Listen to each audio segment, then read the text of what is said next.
صلی اللہ علیہ وسلم کا ارشاد ہے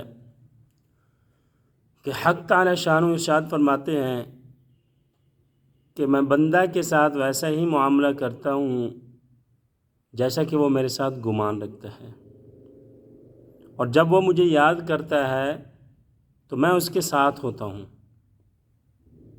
بس اگر وہ مجھے اپنے دل میں یاد کرتا ہے تو میں بھی اس کو اپنے دل میں یاد کرتا ہوں، اور اگر وہ میرا مجمع میں ذکر کرتا ہے تو میں اس مجمع سے بہتر یعنی فرشتوں کے مجمع میں جو معصوم اور بے گناہ ہیں تذکرہ کرتا ہوں، اور اگر بندہ میری طرف ایک بالشت متوجہ ہوتا ہے تو میں ایک ہاتھ اس کی طرف متوجہ ہوتا ہوں، اور اگر وہ ایک ہاتھ بڑھتا ہے تو میں دو ہاتھ ادھر متوجہ ہوتا ہوں، اور اگر وہ میری طرف چل کر آتا ہے تو میں اس کی طرف دوڑ کر چلتا ہوں۔ اس حدیث شریف میں کئی مضمون وارد ہیں۔ اول یہ کہ بندہ کے ساتھ اس کے گمان کے موافق معاملہ کرتا ہوں، جس کا مطلب یہ ہے کہ حق تعالی شانہ اسے اس کے لطف و کرم کی امید رکھنا چاہیے، اس کی رحمت سے ہرگز مایوس نہ ہونا چاہیے۔ یقیناً ہم لوگ گناہ گار ہیں اور سراپا گناہ، اور اپنی حرکتوں اور گناہوں کی سزا اور بدلہ کا یقین ہے، لیکن اللہ کی رحمت سے مایوس بھی نہ ہونا چاہیے۔ کیا بعید ہے کہ حق تعالی شانہ محض اپنے لطف و کرم سے بالکل ہی معاف فرما دیں۔ ان اللہ لا یغفر ان یشرک بہ ویغفر ما دون ذلک لمن یشاء۔ کلام اللہ شریف میں وارد ہے حق تعالی شانہ شرک کے گناہ کو تو معاف نہیں فرمائیں گے، اس کے علاوہ جس کو چاہیں گے سب کچھ معاف فرمائیں گے، لیکن ضروری نہیں کہ معاف ہی فرما دیں۔ اسی وجہ سے علماء فرماتے ہیں کہ ایمان امید اور خوف کے درمیان ہے۔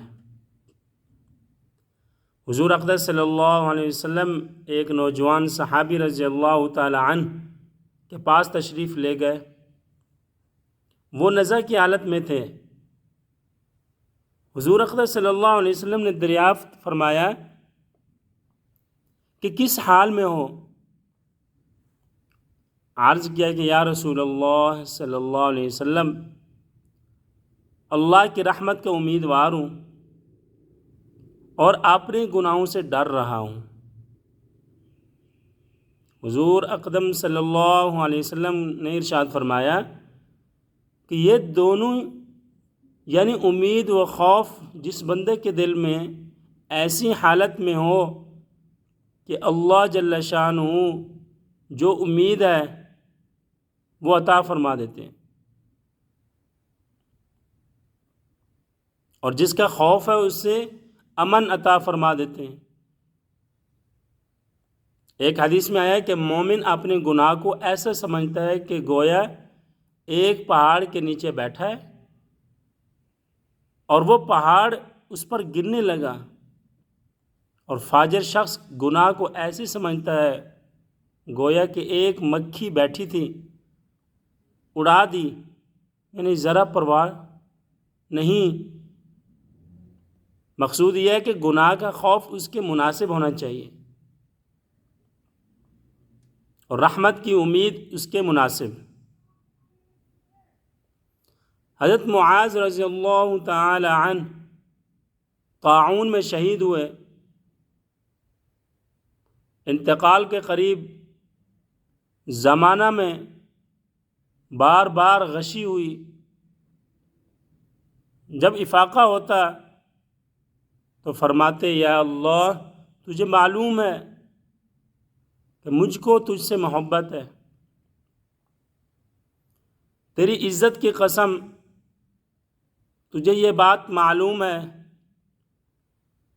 کہ جب بالکل موت کا وقت قریب آ گیا تو فرمایا کہ اے موت تیرا آنا مبارک ہے۔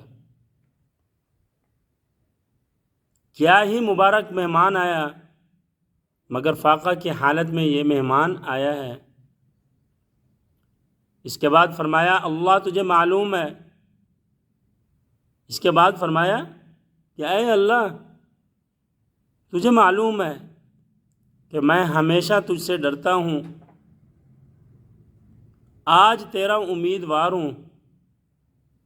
یا اللہ مجھے زندگی کی محبت تھی مگر نہریں کھودنے اور باغ لگانے کے واسطے نہیں تھی، بلکہ گرمیوں کی شدت، پیاس برداشت کرنے اور دین کی خاطر مشقتیں جھیلنے کے واسطے اور ذکر کے حلقوں میں علماء کے پاس جم کر بیٹھنے کے واسطے تھی۔ یا بعض علماء نے لکھا ہے کہ حدیث بلا میں گمان کے موافق معاملہ عام حالات کے اعتبار سے ہے، خاص مغفرت کے متعلق نہیں۔ دعا، صحت، وسعت، امن وغیرہ سب چیزیں اس میں داخل ہیں۔ مثلا دعا کی ہی متعلق سمجھو، مطلب یہ کہ اگر بندہ یہ یقین کرتا ہے کہ میری دعا قبول ہوتی ہے اور ضرور ہوگی تو اس کی دعا قبول ہوتی ہے، اور اگر یہ گمان کرے کہ میری دعا قبول نہیں ہوتی تو ویسے ہی معاملہ کیا جاتا ہے۔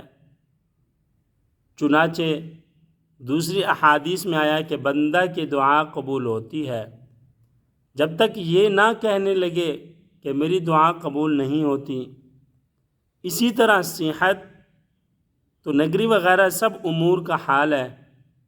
حدیث میں آیا کہ جس شخص کو فاقہ کی نوبت آئے، اگر اس کو لوگوں سے کہتے پھرے تو نگری نصیب نہیں ہوتی، اللہ کی پاک بارگاہ میں معروض کرے تو جلد یہ حالت دور ہو جائے۔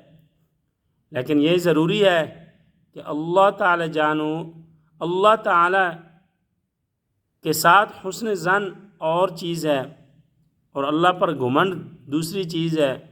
کلام اللہ شریف میں مختلف عنوانات سے اس پر تنبیہ کی گئی۔ ارشاد ہے وَلَا يَغُرَّنَّكُمْ بِاللَّهِ الْغَرُورُ،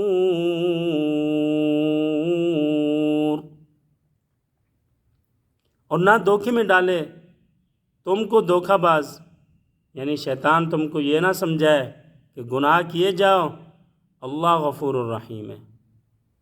دوسری جگہ ارشاد ہے کہ اطلع الغیب ام اتخذ عند الرحمن عہدا کلا، کیا وہ غیب پر مطلع ہو گیا یا اللہ تعالیٰ سے اس نے عہد کر لیا؟ کہ ایسا ہرگز نہیں۔ دوسرا مضمون یہ کہ جب بندہ مجھے یاد کرتا ہے تو میں اس کے ساتھ ہوتا ہوں۔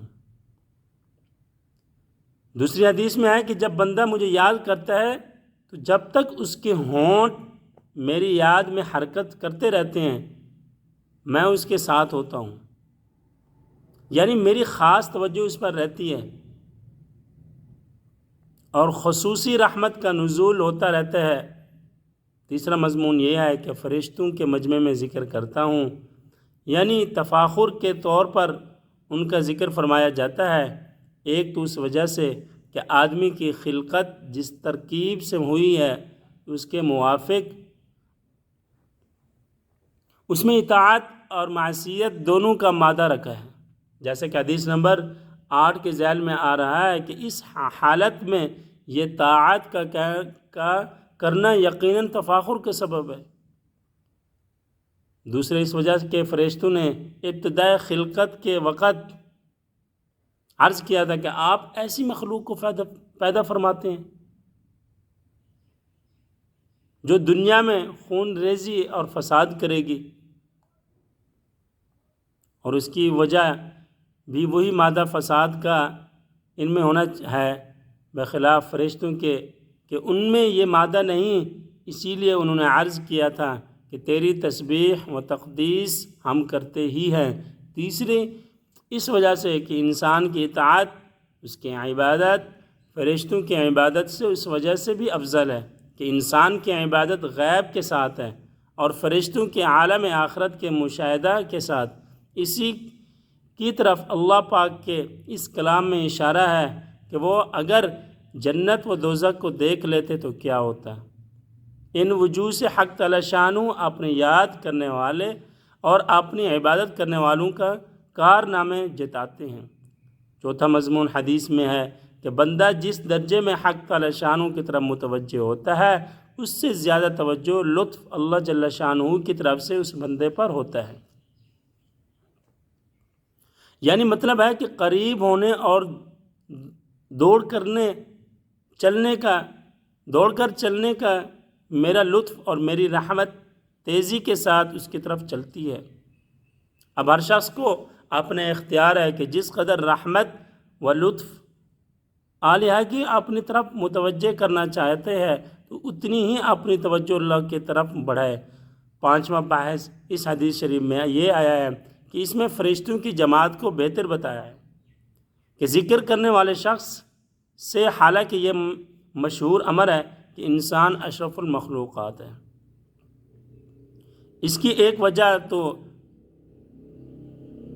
ترجمہ میں ظاہر کر دی گئی کہ ان کا بہتر ہونا ایک خاص حیثیت سے ہے کہ وہ معصوم ہیں، ان سے گناہ ہو ہی نہیں سکتا۔ دوسری وجہ یہ ہے کہ یہ باعتبار اکثر افراد کے ہیں کہ اکثر افراد فرشتوں کے اکثر آدمیوں بلکہ اکثر مومنوں سے افضل ہیں۔